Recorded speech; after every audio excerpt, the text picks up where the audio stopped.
좋은 곳만 쫓아다니는 사람이 있어요. 내가 명당이고 막 그 다음부터는 이제 그게 빠져가. 그러면 그것도 분별심이라. 맞죠? 한 번 정도 1년 정도 한 번 오고 하지만 우리 집에서 해야 돼요. 매일 금강경 독송을 기도를 하고 이렇게 하는데, 자, 매일 해서 10년 했다. 나는 10년 했다. 손 한번 들어보세요. 매일 했는데 10년 했다. 저 계시잖아요. 그죠? 네. 매일 그러면 명당에 법당 가서 하셨을까? 아니잖아요. 집에서 하시는 거라. 그래서 좋은 곳을 쫓아만 다녀가지고 또 분별심 일으키면 안 된다. 늘 항상 있는 곳에서 내가 정진을 하고 해야 된다. 근데 여기 분명히 말이죠. 10년 되셨는데 손 안 드신 분들이 있어요. 진짜로. 제가 연공을 하라고 매일 하루도 빠지지 말고 연공을 하시라고 이렇게 하면 매뉴얼을 만들지 않았는데 현상이 비슷합니다. 처음에 108일을 하라 그러면 108일 동안 매일 하려고 그러면 마장이 생겨가지고 할 수가 없어요. 그래서 108일 하신 분들 나와서 한번 경험담을 말씀해 보라 그러면 마이크를 안 놔요.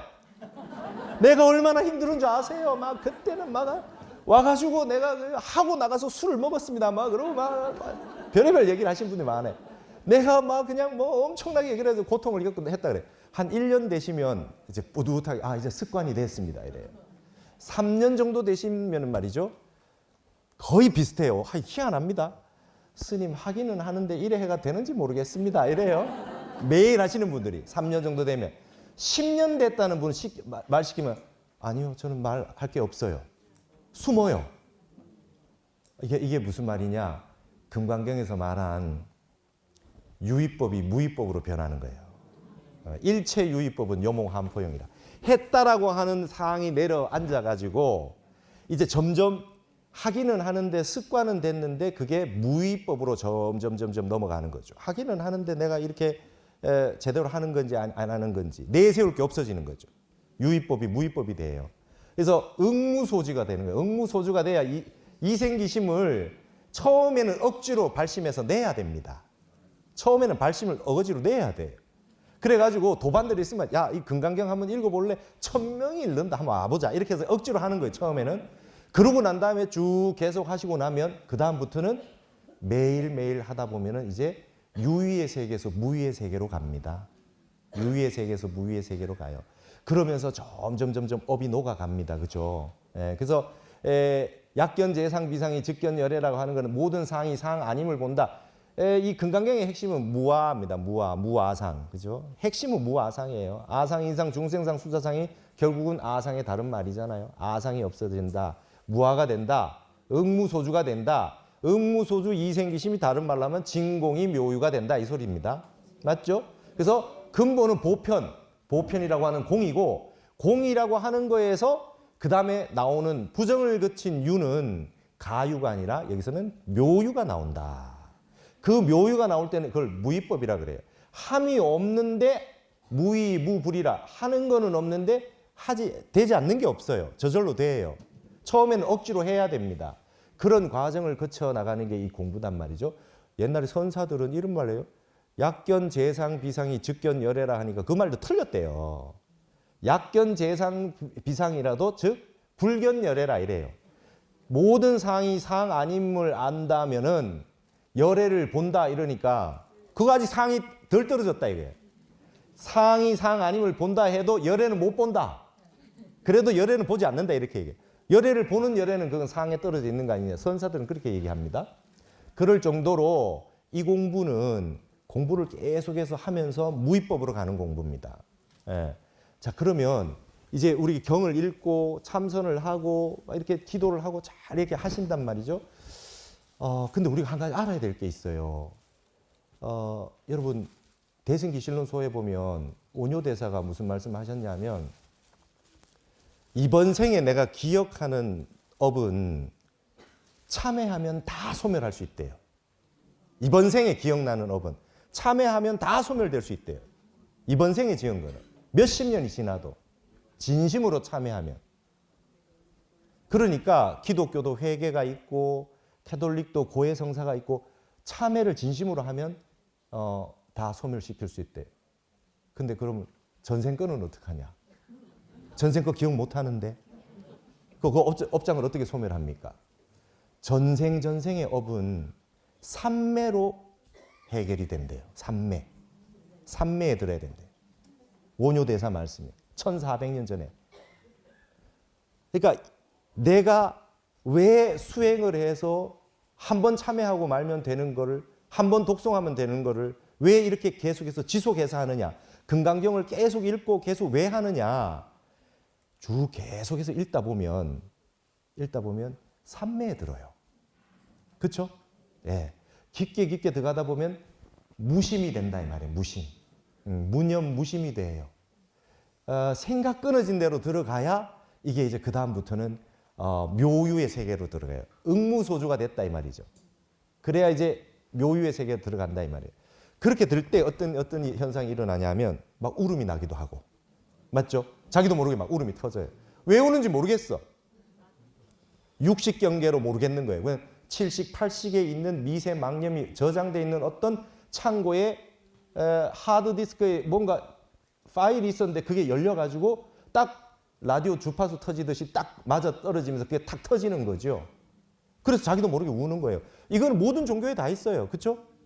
저 옛날에 그 대학교가 그 기독교 재단이었거든요. 밤에 가는데 막 애를 붙들고 죄인의 뭐 이렇게 저기서 미안하다고 막 울고 막 그렇게 하는데 진짜 참회를 하는 것 같아. 회개를 하는 것 같아. 그 막 울어요. 그래서 거기 이제 밖에 뭐라고 붙어 있냐면은 영성부흥회라고 붙어 있어요. 영성부흥회. 그러니까 뭔가 보이지 않는 어떤 세계에 있는 거를 뭔가 기도를 해서 뭔가 터져 나오는 저기를 하면 이제 우리는 무심이 됐다 그러고 그분들은 은혜를 입었다 그래야지. 은혜 받았다 그래. 은총을 입었다 그래. 근데 원리는 똑같은 겁니다. 생각이 끊어진 거예요. 금강경 안에 다 있어요. 응무소주요. 응무소주, 그 다음에 무주상, 그 다음에 무주생심이죠, 이게.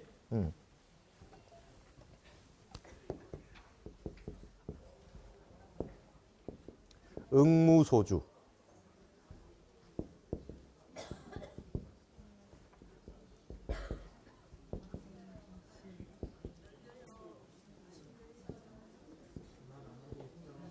무주생심. 응무소주 이생기심이에요. 다 아시죠? 그러니까 여러분 무주해야 돼요. 상 내면 안 돼. 상을 내면 갑자기 유의법이 돼요. 효과가 다 없어집니다. 상 안 내고 해야 됩니다. 그래서 조용하게 모를 때 혼자 공부한 공부, 이 공부가 아주 멋진 공부입니다. 멋진 공부예요. 그래서 상을 내지 않고 공부를 하시다 보면 깊어지고 하면 그 다음부터는 생각이 끊어집니다. 여러분 우리 최초의 금속 활자분이 직지심경이라 그랬는데 원래는 직지심체요절이죠. 직지심체요절이라는 게 직지심경이라는 건 알지만 내용 뭔지 아무도 몰라, 그죠? 조사 큰 스님들의 역대 계보예요. 선문염송처럼. 그걸 백운화상이 이제 모아놨는데 거기에 핵심은 무주예요. 무심, 무념.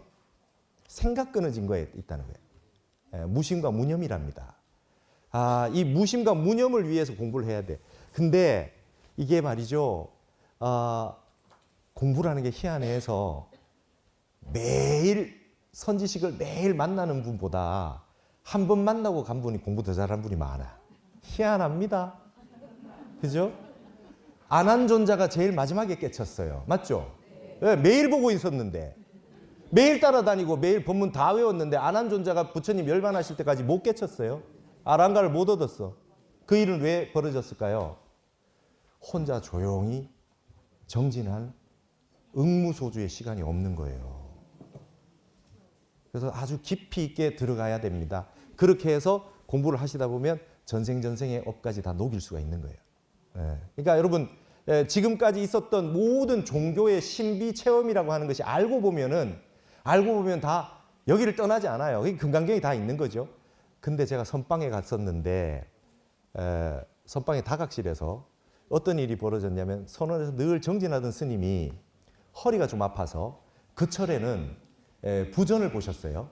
그래가지고 49제 제를 다니셨어요. 시달림도 다니시고 선방에서 정진만 하시던 분이 갑자기 매일 시달림을 다니니까 금강경을 매일 하셨을 거 아니에요. 이분이 갑자기 금강경에 그냥 너무 심취하신 거예요. 너무 좋아. 여기 다 있는 거죠. 그렇죠? 그래가지고 다각실에 오면 이제 우리 이제 선원의 대중들이 있고 그 스님은 이제 다각실에 자주 오시니까 와가지고 금강경에 다 있어. 금강경에 다 있어. 모든 공부 딴 거 없어요. 금강경에 다 있어. 맨날 그러고 다니셨어. 근데 그것도 이제 듣기 좋은 노래도 한두 번이지. 선방수자 스님이 가만히 있겠어요? 금강경에 다 있어. 이러니까 한 스님이 이제 한마디 합디다. 금강경에는 있는 것도 없고 없는 것도 없어. 예, 맞죠? 다 있다 하면 그거는 유의법이잖아요. 예? 그러니까 이게 이렇게 나가는 거라. 이게 참선하는 분들은 석화정강으로 응무소주에 있을 때 이생기심이 나오는 그 말들을 선어로 이 법거량이라 그래요. 마음이 텅 빈 자리에서 한마디 물어봤을 때 정광석화 같이 그냥 흉금유술로 그냥 탁 튀어나와야 된단 말이에요. 그 마음이 텅 비어져 있는 데냐 아니면 한 생각을 거친 거냐 이걸 확인하는 게 바로 법거량이란 말이에요. 그러니까 항상 응무소지에서 이생기심이 된단 말이죠. 그러니까 이게 지혜의 소산에서 마음을 공이라고 하는 것에서 나오면 아주 그 힘이 강력합니다. 그래서 알고 보면 조용하게 말없이 공부하는 분들 중에 고수들이 많아요. 우리처럼 떠들고 돌아다녀서 별거 없어. 조용하게 있는 분들에 그분들이 공부 잘하시는 분들이 굉장히 많아요. 여러분 불교는 일단 이 문중 안에 들어온 분들은 무시할 사람이 없어요. 조심해야 됩니다. 아시죠? 조심해야 돼요. 그러니까 이 공부를 많이 하면 얼마나 재미냐면 여러분 이번에 종정 스님이 이 법문하신 걸 내가 보고 깜짝 놀라가지고 얼마 전에 자승 스님 연결식 때 법어를 하셨는데 그거 보셨어요? 맨 마지막에 말이죠. 법어를 어떻게 하시냐면 도홍, 리백, 장미자를 문착동군 자부지라 이랬어요. 복숭아꽃 붉고 그 오약꽃 희고 장미와 자주 새긴 이 소식, 봄 소식을 동군이 봄이며 동쪽이 봄이거든요. 동군에게 봄에게 물어봤는데 봄지도 모르더라. 봄은 이렇게 하셨어.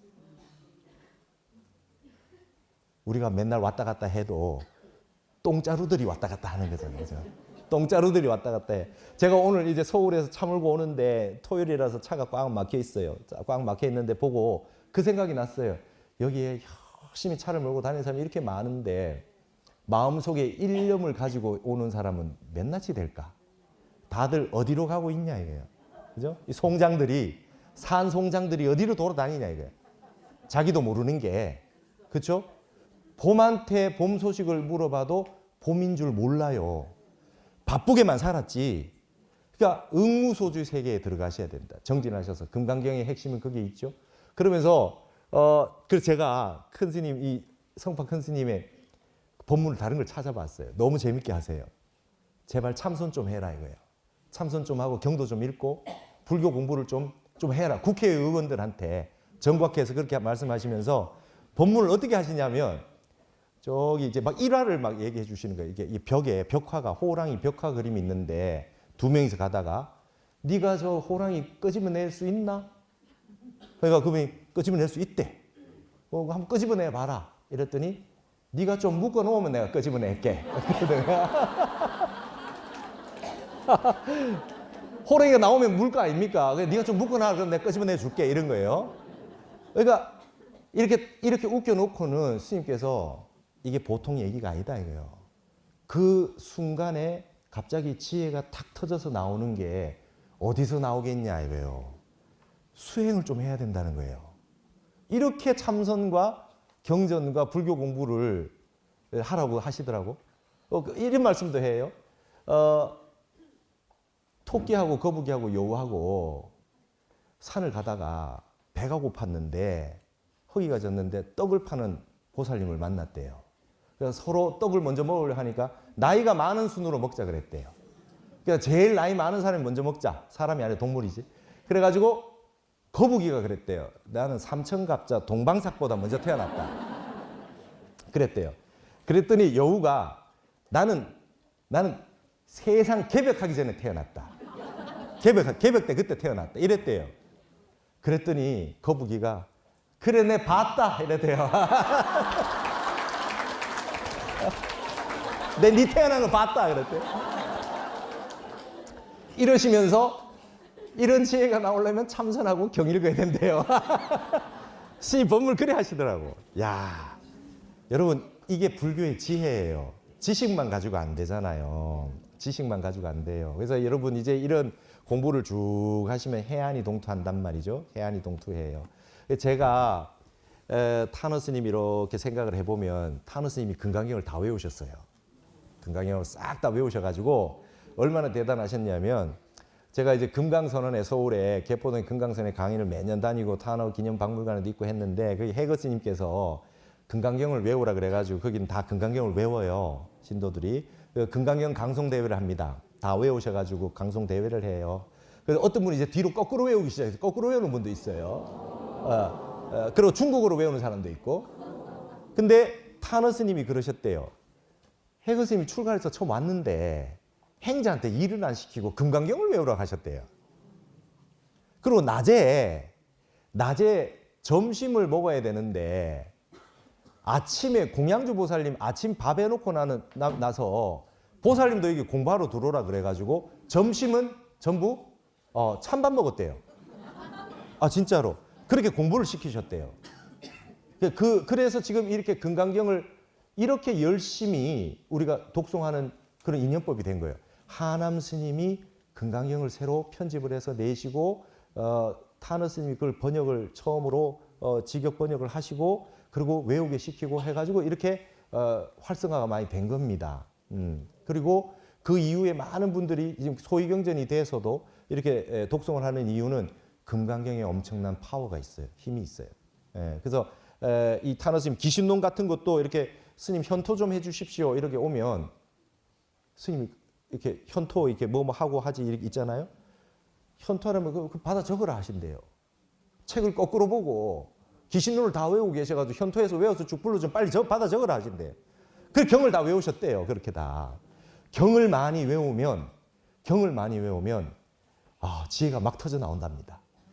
지혜가 막 터져 나와요. 예. 여러분 암기를 많이 하는 분들이 나중 가면 치매가 안 걸려요. 제가 동국대학교에 옛날 미당 서정주 시인의 그 유품을 봤는데 원고지에다가 뭘 가득히 써놨어요. 뭐냐 했더니 전 세계에 있는 산 이름하고 산 높이 몇 미터 그걸 막 적어놓은 거예요. 이분이 왜 그랬나 봤더니 기억력을 끊임없이 갈아놓기 위해서 그렇게 했대요. 근데 좀 안타깝죠, 그죠? 경이나 외우시지. 팔만대장경 다 외우시면 될 텐데 그 산 이름 해가지고 높이 다 적어. 그러듯이로 우리가 이렇게 좋은 경전이 많은데 독송들을 많이 하셔야 될 것 같습니다. 이렇게 우리 오대산에서 이렇게 금강경을 이렇게 많은 분들이 독송을 하시고 하는 힘이 앞으로 이 힘이 모여가지고 어마어마한 힘이 돼서 한국 불교를 살리는 힘이 되리라 봅니다. 여러분 추석이나 명절이나 그 꽉 막힌 차들을 보세요. 고속도로 위의 차에. 그 중에 몇 명이나 공부를 할까? 그죠? 그 중에 몇 명이나 참선을 하고 몇 명이나 독경을 하고 몇 명이나 내 마음 닦는 공부를 하고 계실까요? 여러분 탐진치의 세계는 그걸로 가지고는 아무리 노력해도 우리의 이 운명이라고 하는 수레바퀴에서 벗어날 수가 없어요. 운명은 뭐가 운명입니까? 생각이 운명이에요. 생각이 말이 됩니다. 그렇죠? 말이 행동이 돼요. 행동이 습관이 됩니다. 습관이 운명이 돼요. 그래서 여러분 성격 바꿔가지고 성불할 생각하지 마세요. 성격 안 바뀝니다. 성격 안 바뀌어요. 생각을 바꿔야 돼요. 마음을 공으로 비워야 돼요. 여러분 성철 스님 견성하셔서 말이 천천히 됐습니까? 성격은 안 바뀌어요. 숭산 스님 천천히 말씀하시는데 갑자기 말이 빨라집니까? 여러분 성격은 안 바뀌어요. 그러니까 옆에 있는 사람한테 성격 바꾸라고 얘기하면 안 돼요. 그건 죽으라는 소리하고 똑같아.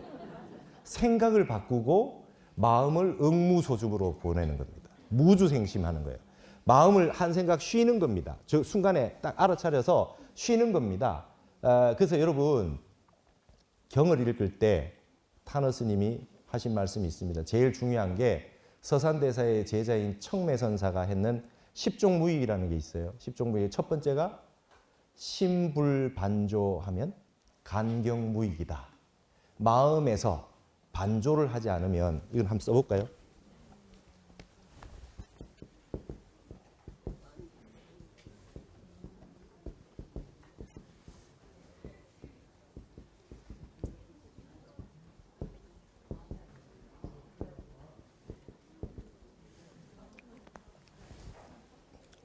심불반조하면 간경무익이다. 이 마음에서 반조하지 않으면, 마음에서 경을 읽어도 아무 이익이 없대요. 경을 읽었는데 달달달달 외우기는 외웠는데 또 그걸 내 마음에 비춰서 항상 그 경의 구절이 살아 올라와야 돼. 여러분, 우리가 어떤 일이 있을 때 반드시 기신론에서 얘기하는 걸로 얘기하면 진여가 훈수합니다. 진여가 훈수해요. 진리의 세계에 있는 내 불성이 숨어있던 그 세계에서 나한테 훈수해요. 훈수이 어렵습니까? 저는 강의할 때 훈수를 훈제치킨이라 그래요. 연기로 계속 찌는 걸 훈이라 그래요. 자, 닭이 그죠? 지 혼자 막 돌아가고 있어. 그죠? 근데 그게 열 속에서 돌아가요. 그래서 그게 쪄지는 거예요. 우리가 공부를 하는데 계속 습관이 들면 훈수돼요. 자기도 모르게 이게 익어져 나가는 겁니다. 향기를 이렇게 피우면 항상 향내가 나듯이 훈수해요. 근데 세상의 모든 거는 진여가 훈수합니다. 다른 말로 하면 나도 모르게 어떤 세계가 말이죠. 그렇게 하면 안 되잖아. 신호를 주죠. 이렇게 해서 될까? 이거 아닌 것 같은데. 반드시 여러 번 진여의 세계에서 나에게 신호를 보냅니다. 저 깊은 아래아시계에서부터 점점 올라와서 신호를 줍니다. 지진이 일어나거나 화재가 나거나 화산이 폭발하거나 할 때 징조가 몇십 가지가 나온대요. 그러듯이 우리도 큰 악업을 저지르기 전에는 반드시 진여가 훈수한대요. 근데 우리가 그걸 무시합니다. 근데 그걸 빨리 알아차려야 돼요. 서양 사람들은 마인드풀니스라는 말을 굉장히 잘 씁니다. 알아차림, 마음 챙김. 그게 굉장히 중요합니다. 그래서 단순하게 공부를 하면 안 돼요. 그래서 이게 일부분은 똑같아요. 유교나 불교나 다 똑같습니다. 타너스님이 유교도 굉장히 좋아하셨죠. 공자의 말이죠. 논어에 6원육패라고 있어요. 6가지 좋은 것과 그 6가지 폐단. 양화편에 어떤 게 있냐면 호인 불호학 하면 인을 좋아하는데 호학, 배우기를 좋아하지 않으면, 여기서 호학이라고 하는 것은 굉장히 깊은 뜻을 가지고 있어요. 인은 좋아하는데 배우기를 좋아하지 않으면 기패야 우하다. 그 폐단은 어리석은 거다. 여러분, 사람이 너무 어지러요. 너무 착해요. 너무 자비심이 많아요. 근데 이분이 진심으로 공부하거나 깊이 있는 성찰을 반조하지 않으면 그 폐단은 어리석게 된대요. 남이 속여먹기 좋대요. 너무 착한 사람이. 그러니까 인만 가지고 안 된대요. 깊이 있는 아래아식에 있는 마음을 확 바꿔낼 수 있는 수행 공부가 따라줘야 돼요. 그래서 여러분, 유교에서 배울 학자는 각야라, 깨달을 각자로 치환하면 된다. 이게 명나라 때 우익지육선사의 말씀입니다. 대학 직지에서. 호학이라고 할 때 학은, 배움이라고 하는 것은 각과 같다. 지각을 가지고 마음을 챙겨서 알아차려가지고 그 다음에 깊이 있는 성찰을 하는 걸 말해요. 그 다음에 호지, 아는 것을 좋아하는데 불호학이면, 배우는 걸 좋아하지 않으면 기패야 탕이다. 그래요. 탕이는 호탕하다는 거예요. 아는 건 너무 많은데 이분이 반조를 하지 않으면 호탕하게만 된대. 그냥 거침없이 말만 한대. 그게 이제 지혜 병폐라는 거예요. 그 다음에 또 뭐 있냐면 호신불호학을 하면 믿는 거를 좋아해요. 믿을 신자. 호신불호학을 믿기만 믿고 진짜 공부를 하지 않으면 그러면 어떻게 돼요? 기패야 적이다. 도적적자가 돼요. 그 폐단은 적이 된대요. 여러분, 나는 완벽한 믿음을 가졌다는 사람들이 다른 사람에게 피해를 줍니다. 맞죠? 예, 아주 그냥 다른 사람에게 강요를 하고 피해를 줘요. 내가 믿는 게 너무 확실한데 반조를 하지 않으면. 이게 여기 학은 거의 공부예요. 우리가 말하는 수행이에요. 믿기만 하고, 그러면 지금 우리가 일어나는 종교전쟁은 거의 믿기만 하고 반조를 하지 않는 거예요. 수행을 하지 않으면 그 폐단이 다른 사람에게 폭력적으로 나타난다. 그죠?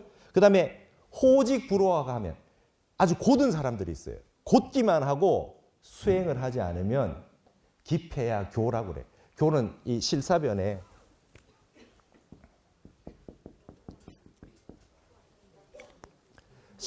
사귈 교자인데 급하다는 뜻이에요.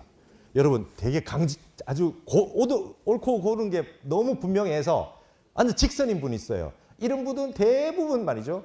성격이 급해요. 너무 올바른다는 게 취해가지고 반조가 안 되면 수행을 안 하면 다른 사람에게 나는 너무 확신을 가지고 있으니까 빨리빨리 하게 모든 걸 급하게 해요. 뭔가 좀 천천히 돌아보면서 해야 되는데 그 폐단이 생겨요. 그 다음에 용기 있는 걸 좋아하는데 불호가 가면 공부를 제대로 하지 않으면 그럼 어떻게 되느냐? 기폐야 난이래요. 그 폐단은 말이죠. 어지럽힌대요. 너무 용기가 있어요. 너무 용감한데 내가 너무 옳아. 근데 응무소주 이걸 무위법으로 돌리지 못하면 그 폐단은 그 조직이나 사회나 이 집단을 어지럽힌대요. 개혁한다고 해놓고 너무 그냥 어지럽히는 분들이 가끔 있어요. 너무 내만 옳아. 그렇죠? 이게 전부 다 반조에 관련된 겁니다. 이 얘기를 왜 했냐 하면 마지막에 말이죠. 제가 어렸을 때 우리 선친께서 아버지가 너의 폐단이다. 이렇게 지적해 준 게 한 게 있어요. 호강불호학이면 기폐학, 광이라 그랬어요. 강직한 거를 좋아하고 공부를 하지 않으면 그 폐단은 미칠 광자예요. 광이 된대요. 여기에 광은 말이죠. 뭐냐면 경솔하게 된 거예요. 하나만 믿고 끝까지 막 나가는 거. 그러니까 이제 제가 어렸을 때 이 얘기를 들었어요. 제가 강직했거든요. 여러분 제가 강직합니다. 내 목에 칼이 들어도 안 하는 건 안 해요. 이제 막 자긍하죠. 유소불이라. 그래도 안 하는 게 있어야지. 안 그래요? 옛날에 제가 이제 선비 공부할 때는 또 안 하는 게 있어야지. 그래도 출가하고 나가서 중이 안 하는 건 있어야지. 좀 깔깔해야지. 이렇게 다 그럴 수는 없지. 이게 이제 저의 그 모토였어요. 근데 어렸을 때 우리 아버지가 이걸 보셨던 것 같아. 강직하기만 하고 수행을 하지 않으면 그 폐단은 광이 된다 그래요. 그래가지고 제가 이거 미칠 광자를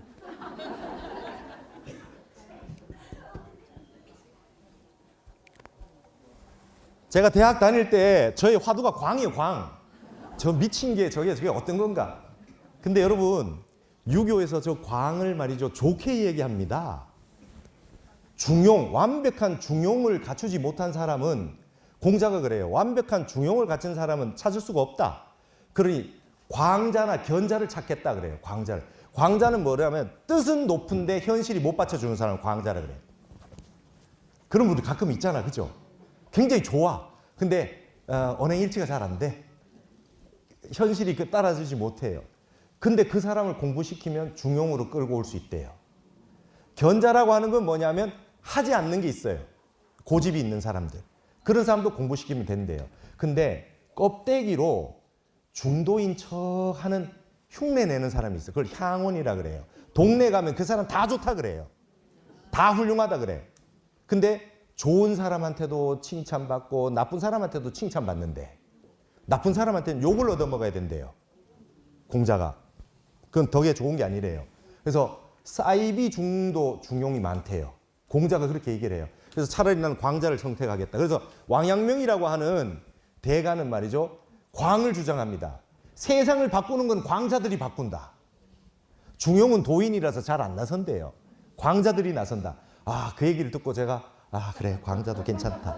광자도 괜찮다. 근데 법명을 바꾸고 다니 문광이야. 근데 미칠 광자는 아니지만 약간 제가 덕후 기질 있어요. 여기 한 분 또 계시죠? 네.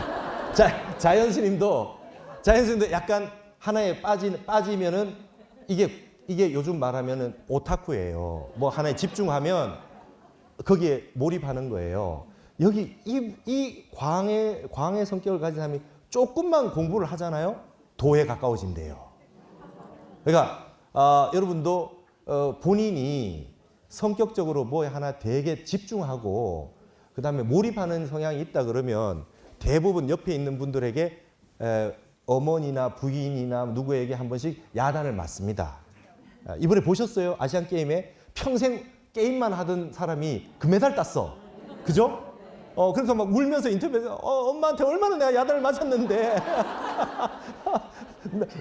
막 그렇게 막 인터뷰를 해요. 예? 그러니까 하나에 몰입하는 사람들이 순수한 면이 있는 거예요.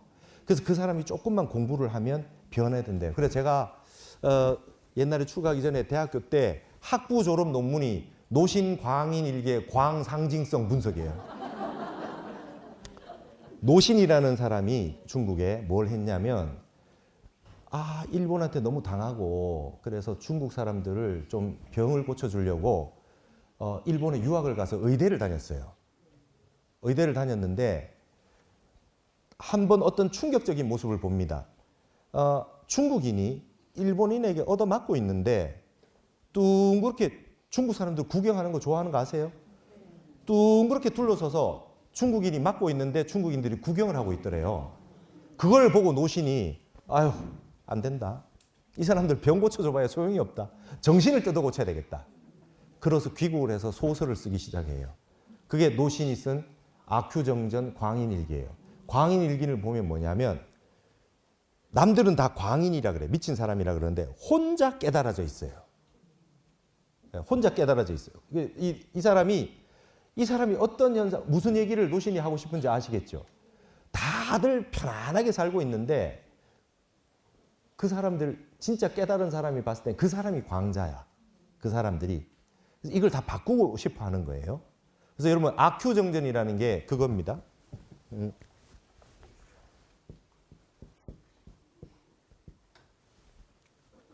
저 아큐정전 할 때 Q는 알파벳, 영어 알파벳 Q예요. 이 아큐라고 하는 거는 우리는 예를 들면 뭐 문광이가 있다 그러면 우리가 이름 부를 때 문광아라고도 부르기도 하지만 광아 이렇게 부르죠. 중국 사람은 아광 이렇게 한다고. R을 앞에 붙여요. 그 친근하게 부를 때. 그러면 아큐야 그러면 Q야 이 뜻이에요. 근데 Q가 저게 여러분 중국인 변발한 모습이에요. 중국인의 상징입니다. 중국인의 상징. 중국. 그리고 이게 Q가 그러죠. Q가 청나라 칭의 또 상징이기도 해요. 이게 아큐를 중국인의 상징으로 썼어요. 그래서 이 사람 정신승리법이라는 걸 해요. 남이 두들겨 패고 해도 뭐 속으로 그냥 괜찮아. 나는 승리했어. 뭐 이런 식으로 하는 거예요. 이걸 중국인을 대변해서 아큐라고 하는 인물을 들여가지고 중국을 비판하고 있는 겁니다. 여러분 청나라가 무서운 나라입니다. 만주족이 만주슈리를 신봉해요. 오대산하고 똑같아요. 만주족이 문수사리를 신봉하는 민족이에요. 그래서 나라 이름을 청량산에서 따서 청나라라고 했어요. 황제가 오대산에 가서 인사하러 갑니다. 중국 중원에서는 중화주의에 봤을 때는 무시했지만 문수사리의 지혜를 바탕으로 사는 민족이 만주족이라는 거예요. 처음 듣습니까 얘기를? 네. 그러니까 중국이 중화주의가 얼마나 저기 한 걸 아실 수 있죠. 그래서 이 청나라가 말이죠 마지막에 걸륭제 뭐 이런 게 강희제 이런 데 대단했잖아요. 중국 문명을 오히려 장악을 합니다. 지혜로. 근데 중국 마지막 가면 이러한 병폐가 생겼어요. 그래서 여러분 이게 이제 아큐 정전이에요. 노신이 거기서 시작한 겁니다. 중국의 정신을 뒤바꾸자. 근데 이 노신이 했는 제일 중요한 일이 중국인이 중도라고 생각했던 걸 다 거꾸로 뒤집어서 니네들은 중도가 아니었다라고 하는 얘기를 하는 겁니다. 그래서 세상을 바꾸는 거예요. 이게 이제 현대에는 홍콩 영화에 아비정전이라는 영화가 있어요. 장국영이 나오는 영화인데 나이 좀 드신 분 다 보셨어요. 그죠? 아비 날비자를 씁니다. 아페이. 아비는 뭡니까? 홍콩인들의 상징이에요. 날고 싶은 거예요. 뭐가? 자, 홍콩은 중국에게 영국에게 넘어갔어요. 근데 나는 중국인인데 생활 패턴은 완전히 서양화돼 있어요. 거기에 보면 장국영이라는 애는 엄마가 필리핀에 가서 엄마가 없어요. 그래서 얘는 홍콩인인데 중국에 반환됐을 때 불안한 거예요. 내가 서양인인지 동양인인지 엄마가 중국인인지 내가 사는 게 뭔지 그걸 모르는 방황하고 있는 홍콩인이 전체의 상징이 아비입니다. 날고 싶다는 거예요. 그걸 연기했는 게 장국영이에요. 우리는 알고 보면 말이죠. 다 아큐 같고 아비 같은 인물들이에요. 응무소주가 안 되면. 금강경에서 말하는 흘러다니는 바람만 쫓아다니면 세상에 막 엄청난 게 있는 것 같지만 아무것도 말이죠. 마지막에 그게 없습니다. 방향성이 없어요. 그래서 그럴 때일수록 여러분 빨리 일어나야 됩니다. 빨리 일어나야 돼요. 그래서 제일 먼저 뭘 하셔야 돼요? 법문을 들어야 돼요. 도사, 도반, 도량이잖아요. 일단 빨리 나를 깰 수 있는 법문을 빨리 들어야 됩니다. 그리고 빨리 나에게 맞는 경을 찾아야 돼요. 빨리 경을 찾아야 돼요. 그리고 나에게 맞는 수행을 찾아야 됩니다. 하루속히 지금 내 자신을 보시고 빨리 바꿔야 돼요. 그리고 여러분 모든 유의법은 아무것도 아닙니다. 돈 좋아하는 사람, 돈 안 좋아하는 사람 어디 있겠어요? 근데 여러분 돈은 소용이 없어요. 죽을 때 못 가져가요. 이걸 좀 가져갈 수 있으면 저도 열심히 한번 벌어보겠는데 이제 해본들 뭘 하겠어요, 그죠? 그러니까 이게 소용이 없어요. 그리고 여러분 우리가 세상에서 옳다고 그러고 추구해 왔던 걸 다 유의법이고 허망한 거예요, 맞죠? 예전에 제가 어떤 보살님들이 밥을 먹자 그래서 밥을 한번 하도 먹자 그래서 먹었더니 이건희 회장 동창들이래. 초등학교 동창이래요. 그분들이 3명이서 앉아가지고 이건희 회장 그때 병원에 계실 때야. 아유 건희는 이런 것도 못 먹어 막 이래서요. 우리는 걸어도 다니는데 그러면서 본인들이 좋다는 거예요. 공부할 수 있고 법문 듣고 부처님 말씀 듣고 하는 게 좋다는 거예요. 여러분 유의법을 쫓아가지고는 안 됩니다. 그리고 아셔야 돼요. 이게 제가 타너 스님이 옛날 그러셨어요. 원각경에 보면은 이 경을 읽는 분은 이 경을 읽는 사람에게는 말이죠. 재보가 항상 재물이 항상 풍족하다는 구절이 있어요. 유통분에 아세요? 원각경에 그게 있어요. 다른 경전에 잘 없어요. 이 경을 읽는 사람에게는 항상 재물이 넘쳐난다. 그러니까 타너 스님이 화엄경 다 번역해놓고 이 책을 내준다는 분이 없어가지고 이걸 몇백만도 하셨대요. 이 경만 읽고 계셨대. 그랬더니 갑자기 쌍용 회장님, 부회장의 그 사모님이 오시더래. 책 내준다고. 그러니까 이 경이라고 하는 거는 만복의 근원입니다. 근데 응무소조해서 해야 됩니다. 마음에 어떤 목적을 가지지 않고 그냥 꾸준하게 하십시오. 자, 이제 오늘 여기 오신 분들은 이제부터는 연공을 하셔야 돼요. 뭐든지 어떤 거든지 하나를 잡아가지고 꾸준하게 하셨으면 좋겠습니다. 꾸준하게 하루도 안 빠지고 꾸준하게 금강경도 108일 해보시고 뭐 원각경도 해보시고 그 다음에 나중에 참선도 해보시고 다란이도 해보시고 쭉 해서 본인에게 맞는 걸 찾으셔가지고 그 다음부터 밀고 나가는 겁니다. 저는 좌선한 지 17년 됐어요. 저는 목표가 1800일입니다. 1800일. 만일 결사를 혼자 하고 있는데 혼자 공부를 하고 있는데 이제 다른 분들한테 권했죠. 그래서 제가 강의할 때마다 연공을 하시라 했더니 이제 한 13년 되신 분이 있어요. 14년 되신 분이 있어요. 근데 대부분 그런 분들은 마음이 평온해지고 문제가 없습니다. 사는 데에. 그리고 저는 나중에 이제 꿈이 하나 있습니다. 죽는 날 아침에 내 공부 딱 끝내고 나서 저는 이제 화두 참선을 하거든요. 화두 참선을 하는데 꼭 한번 질문을 해보려고 그래요. 저승 가면. 염라국에 가서 덕산 탁봐라 한마디 일로 말하고. 이 염라대왕한테 이 법거량을 한번 하려고 그럽니다.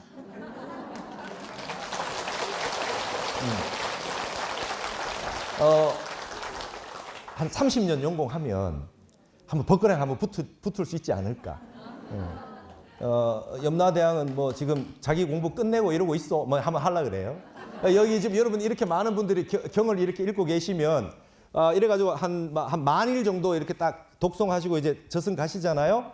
그러면 이제 은행 가니까 VIP 룸 있던데 줄 안 서고 보살님 저기 가서 저기 계시 금강경 독송 계속 하신 분 저기 계십시오. 오대산에 오셨던 분이네. 매년 정멸보고에서 인사하셨던 분이 이렇게 합니다.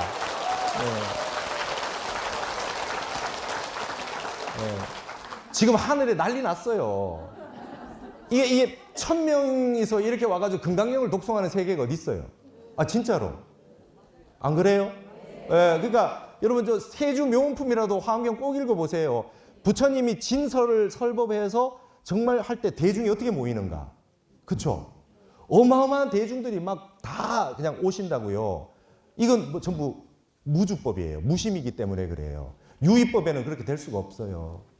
그러면 이렇게 되면 한 생에 전생의 업을 다 녹일 수 있어요. 경을 읽어서 선정산매에 들면 여러분 목표가 이거여야 됩니다. 금강경을 일독해서 완벽하게 일독하는 가운데 항상 일독하실 때 목표가 있으셔야 돼요.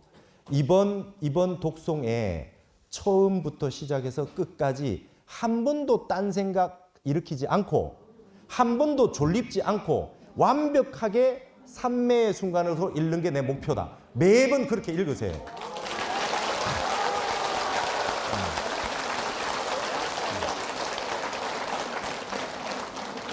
그게 딱 되는 순간 여러분 이거 매일 하다 보면 1년에 한두 번 돼요. 1년에 한두 번. 진짜로 그래요. 여러분 3000배 왜 합니까? 3000배를 왜 하요? 3배만 하면 되는데 108배를 왜 합니까? 1000배를 왜 하고 3000배를 왜 합니까? 3번 절하는데 한 생각도 안 일으키고 3배를 할 수가 없으니까 1000배, 10,000배 막 하다 보면 중간에 보통 한 500배 조금 넘어가니까 이제 기도도 안 해요. 맞죠? 우리 아들 뭐 합격하게 500배 되면 그것도 못해. 맞죠? 500배 되면 몰라. 몇 배 남은 거야. 그냥 3000배나 채우자. 그냥 아무 생각 없어지기 시작하는 순간, 응무소주가 되는 순간 갑자기 절이 막 되기 시작하죠. 스피드가 붙어요. 땀이 좀 났는 게 땀구멍이 열리면서 땀이 이제 조금 식으면서 기분이 좋아지면서 절이 잘 되는 순간이 옵니다. 1000배, 1500배, 한 2000배까지 잘 돼. 맞죠? 그때는 그냥 막 다바닥 절을 하잖아요. 절을 하다가 2300배, 400배, 500배가 되면 3000배가 언제 다 끝나노? 일념이 일어나는 순간부터 절이 안 돼요. 그래서 올바른 절 3배 하려고 3000배 하는 거예요. 매일 하는 목적은 1년에 한두 번 됩니다. 금강경이 보통 뭐 40분에서 시작해서 하다가 많이 하면 한 20분에 하다가 말이죠. 어떨 때 갑자기 입이 지가 알아서 독송을 하고 입이 자기가 알아서 막 맞죠? 눈이 늦어. 입이 빨라. 진짜 해본 분들은 다 고개를 끄덕끄덕 하잖아요. 입이 빨라. 그러더니 막 일사천리로 막 넘어가다 딱 했는데 신기록이야. 그죠? 그런 날이 온다니까요. 그렇게 됐을 때 보통 보면 일념이 무념이 됐을 때예요. 그렇게 한번 하고 나면 얼마나 기분이 좋은지. 맞죠? 네. 그렇게 쌓아가다 보면은 그 다음부터는 말이죠. 여러분 딱 가서 내가 오대산에서 금강경 독송 기도를 했는데 내가 그런 걸 쌓아서 와서 하잖아요. 그럼 당당합니다. 무유공포. 반야싱의 무유공포. 원리전도 몽상. 염라구에 딱 가서 염라대왕 기록이 몇 분이요? 이렇게 딱 한번 할 수 있지. 몇 분 만에 금강경 한번 읽소. 안 읽소. 이러면 별거 아니네. 임재선사가 그러죠. 황벽의 법이 별거 아니구나 이래요. 그러듯이 하는 순간이 와요. 이 공부가 무섭습니다, 여러분. 그래서 우리만 쓰는 말이 있어요. 협범성성이라 그래요. 범부 고쳐 성인 된대요. 우리는 그런 말을 쓰잖아요, 불교에서. 그죠? 그리고 성인 되기 전에 이미 성태를 가지고 있대요. 여러분, 성인의 탯줄을 가지고 있대요. 여러분, 다 탯줄이 성인의 탯줄이래요. 착각하지 마시오. 그리고 아닌 척 하지 마세요. 가서 중생 노릇을 조금 하고 싶으니까 저는 성인이 아닙니다 이래요. 옛날에 해암 큰 스님이 철야 참선을 해인사 원당하면서 첫째, 셋째 토요일에 했었거든요. 그러면 철야 참선을 하고 마지막 108 참여를 했어요. 108 참여를 하고 나면 이제 다들 버스 대절해서 오셨을 거 아닙니까? 그럼 이제 버스 타고 가시잖아요.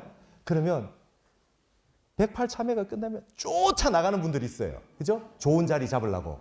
맞죠? 자리 좋은데 빨리 잡아가지고 추운데 빨리 가려고 쫓아가는 분이 있어요. 그러면 스님이 앉아서 막 잡아요. 조금이라도 빨리 가가지고 업을 지으려고 그렇게 빨리 가냐고 붙잡고 있었어요. 조금이라도 더 있다 가라 그래요. 이게 여러분 대중들의 힘이 끝났으면 그렇게 쫓아나가는 분들이 대중들이 있으니까 이게 철야가 되지 않습니까? 이게 아주 무서운 일입니다. 저도 출가하기 전에 화계사에 가서 12월 31일 철야 기도를 한번 갔었어요. 갔더니 숭산 스님이 나오시더라고. 숭산 스님 법문하러 나오셔가지고 저녁에 제야여 종실 때 나오셔가지고 스님이 나오셔서 법문을 하는데 스님이 그때 막 외국인들이 이렇게 막 같이 계셨어요. 외국인 스님들도 계시고 스님이 한국말로 하니까 외국 스님이 이걸 영어로 번역하고 하니까 한국말로 하니까 한국인이 까르르르 웃었다가 또 외국어로 영어로 통역하니까 외국인이 까르르 너무 신심이 났어요. 그래서 철야로 절을 한다 그러더니 그날 갑자기 오늘은 바꿔라. 철야로 참선을 해라. 그래서 제가 처사 때 처음으로 철야로 참선을 해본 경험이 있어요. 그 기억이 잊어지지 않아요. 대중들과 함께 모여서 정말 좋은 도량에서 같이 수행을 하는 그 어떤 그 환희심이 떠나지 않아요.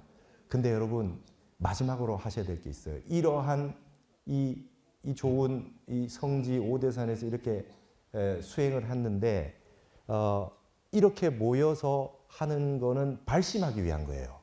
집에서 여러분들이 매일 하시기 위해서 하는 거예요. 마지막 목적은 집에서 지루하지만 매일 하시는 걸로 회양을 하셔야 돼요. 그래서 이 좋은 오대산이지만 여러분 집을 선방을 만들고 법당을 만드셔야 됩니다. 중국의 오대산에 가면 한 노파가 앉아 있었대요. 중국 오대산에. 당나라 때 노파가 이렇게 앉아 있으면 그 중국의 기라성 같은 선사들이 오대산에 문수보살 기도를 하러 가려고 이렇게 오신답니다. 길이 이렇게 나눠지는 양길에 그 갈림길에 노파가 이렇게 앉아 계세요. 노파가 도인이에요. 여기 앉았는데 스님이 오셔서 그래서 보살님 여기 오대산에 성지로 가려면 어디로 가야 됩니까? 그래 이렇게 알려줘요. 저리로 가세요. 이렇게 알려줘요. 저 알려주고 나서 뒤통수에 대고 또 좋은 스님이 하나 떠내려간다. 좋은 스님이 하나 떠내려가고 있구만. 그래요. 근데 가보면 그 장소가 맞거든요. 뭔가 머리가 서늘해요. 또 어떤 스님이 지나가면 보살님 저기 오대산 성지로 가려면 어디로 가야 됩니까? 저리로 가보십시오. 그래. 또 따라가요. 또 따라가면 또 좋은 스님이 하나 떠내려간다. 그러고 있어요. 그 얘기가 조주 스님 귀에 들어갔어요. 그래서 조주 스님이 내 이 보살 홍군형을 내고 오겠다. 조주 스님이 가요. 가가지고 보살님 오대산 성지로 가려면 어디로 가야 됩니까? 하니까 저리로 가시라 그래요. 조주 스님이 그걸로 갔죠. 근데 보살님이 등 뒤에다 대고 좋은 스님이 하나 또 떠내려가는구나 그랬어요. 조주 스님은 아무 말씀도 안 하고 돌아왔어요. 아무 말씀도 안 하고 돌아와서 내가 그 노파 혼을 내주고 왔다 그래요. 내가 그 노파 혼을 내주고 왔느니라 그래요. 이게 무슨 소식입니까? 여러분 성지를 쫓아다니면 나중 되면 내게 없어져요. 마지막에는 여러분의 성지, 여러분의 법신의 무심자리로 돌아가셔야 된다.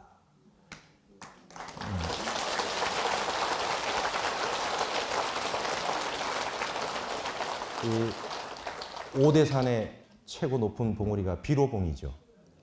화엄의 세계이기 때문에 그렇습니다. 그죠? 금강산의 최고봉이 비로봉이에요. 소백산의 최고 위의 봉우리가 비로봉이에요. 비로봉이라고 하는 것이 오대산에만 성지에만 있나요? 비로봉 꼭대기는 여러분의 근본 성품 자리에 있습니다. 그렇죠? 네.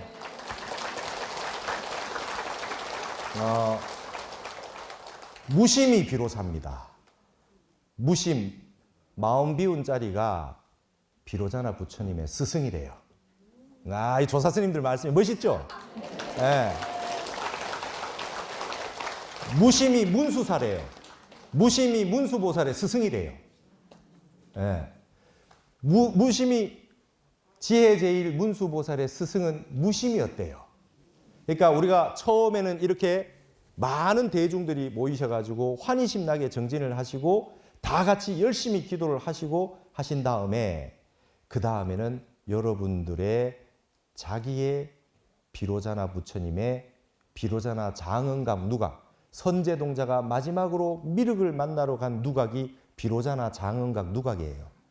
그게 선제동자가 마지막에 딱 가서 제가 이러한 공부를 해왔습니다 하면서 쫙 자기가 공부했던 거를 마지막 선지식을 만나서 쫙 읊으니까 그것만 읽어도 여러분 환희심이 얼마나 나는지 몰라요. 불교의 8만 대장경이 이거 다 담겨 있어요. 마지막에 입법개품에 화엄경에 그렇게 딱 하니까 참 미륵보살이 나타나세요. 나타나셔가지고 찬탄을 얼마나 멋있게 하는지 몰라요. 거룩하다 선제요 하면서 막 이렇게 그렇게 하시고 난 다음에 손으로 탄지를 탁 하니까 비로자나 장응각 누각이 문이 쫙 열립니다. 불법 세계가 천하의 멋있는 불법 세계가 다 펼쳐지는 거예요. 여러분 법당 앞에 누각이 있는 이유가 그겁니다. 선제동자가 마지막 묘각의 자리인 미륵보살 부처님을 만나기 직전에 만나는 마지막 장소가 비로자나 장응각 누각이에요. 그래서 법당 앞에 항상 누각이 있어요. 그 누각이 쫙 펼쳐지면서 불세계가 환하게 비춥니다. 그래서 선제동자가 환희심을 내서 너무 좋아가지고 환희심을 딱 내는데 미륵보살이 손가락으로 탄지를 한번 탁 하니까 그 좋은 불세계가 없어져 버렸어요. 일시에 사라졌어요. 공부한 게 다 까먹었어요. 하나도 기억이 안 나요. 여러분 공부한 게 날아가서 나쁜 겁니까? 타너 스님이 화엄경을 이통현 장자의 통현론으로 중심으로 주석을 달았는데요. 이통현 장자는 제가자 처사인데 스님들이 이분 책을 더 많이 봐요. 선사들이. 얼마나 도인인가 하면 마지막 탄지 손가락 탁 해가지고 화엄의 법계의 문이 활짝 열렸는데 손가락 탄지로 모든 걸 없애버린 세계. 도가 공부가 깨달았다고 하는 걸 자체를 완전히 무화시켜버린 그 순간에 대해서 통현장자가 해놓은 딱 4글자가 있어요.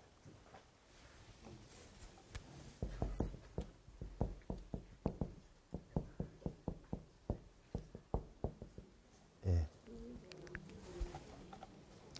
법자 본연이라 법이 본래 스스로 그러하다. 법이 스스로 본래 그러하다. 여러분 깨달았다라고 하는 게 완벽하게 되면 깨달은 게 하나도 없대요. 그게 깨달음의 본연이래요. 이통현 장자가 선제동자가 공부를 다 하고 났더니 깨달은 바 없는 바를 깨달았다는 얘기를 미륵보살이 탄지로 손가락으로 탄지를 해서 깨달은 세계를 없애버린 것 같이 신통력인 것처럼 착각하게 만들어져 있지만 법은 본래 그러하대요. 다 깨달아서 공부가 됐으면 공부된 게 하나도 남아있지 않고 그리고 내가 뭔가 바깥에서 깨달아서 가져온 것 같지만 내 속에 있는 게 드러났을 뿐이에요. 그래서 공부한 바 없이 공부한 거고 깨달은 바 없는 걸 깨달은 거고 깨달을 바도 없는 걸 깨달은 거고 그렇게 됐다라고 이렇게 딱 4글자 해놨어요. 멋있잖아요? 타너 스님이 이런 통현장자의 주석을 가지고 화엄경을 다 번역하신 거예요. 어디서? 여기 방상굴에서. 오대산 옆에 여기 월정사 여기 주지스님 제 옆에 가면 방상굴이라고 있어요. 통현장자의 북경 옆에 화엄경 통현론 쓰셨던 곳이 방상굴이에요. 이런 내용을 알리기 위한 거예요. 타너 스님이 이런 세계를 보여주기 위했던 겁니다. 여러분 깨달음의 세계하고 깨달음이 하나도 남아있지 않은 세계가 붙어 있어요. 그래서 이런 내용들이 금강경에 다 있는 거 아니겠어요? 응무소주 이생기심이에요. 그러니까 여러분 지금부터는 우리가 하고 있는 공부는 여러분 하늘이 알고 땅이 압니다. 뭐 이렇게 서러워하실 필요가 하나도 없어요. 누가 알아주지 않는다고 할 필요가 하나도 없어요. 남이 알아주지 않아도 돼요. 여러분 하늘이 다 보고 있고 땅이 다 알고 계세요. 부처님이 항마촉진에게 땅을 이렇게 가리키면서 땅이 증명한다 그러시잖아요. 그랬더니 막 그냥 다 증명하러 다 나오시잖아. 여러분들이 하셨던 이 공덕은 사라지지 않습니다. 그러니까 밖을 내다보지 마시고 내 공부를 쫙 하셔가지고 자 오늘부터는 오늘 밤부터 하세요. 금강경 독성하실 때는 한 번에 처음부터 끝까지 딴 생각 내지 않고 한 생각도 일으키지 않고 무심삼매로 여기서 처음부터 끝까지 완벽하게 한 번에 독송이 되도록 하는 걸 목표로 합니다. 늘 안 됩니다. 늘 안 되지만 이번 할 때마다 그렇게 해서 목표를 가지고 하시다 보면 어느 날 되는 순간이 싹 옵니다. 그때 환희심이 생겨요. 그렇죠? 네, 그러면 이제 환희심이 생기면 환희말을 조심하셔야 된다. 십행의 시작이 환희행이에요. 그죠? 십지보살의 시작이 환희지예요. 환희심이 나서 기뻐가지고 거기 멈추면 더 이상 공부가 안 되고 그래서 끝이에요.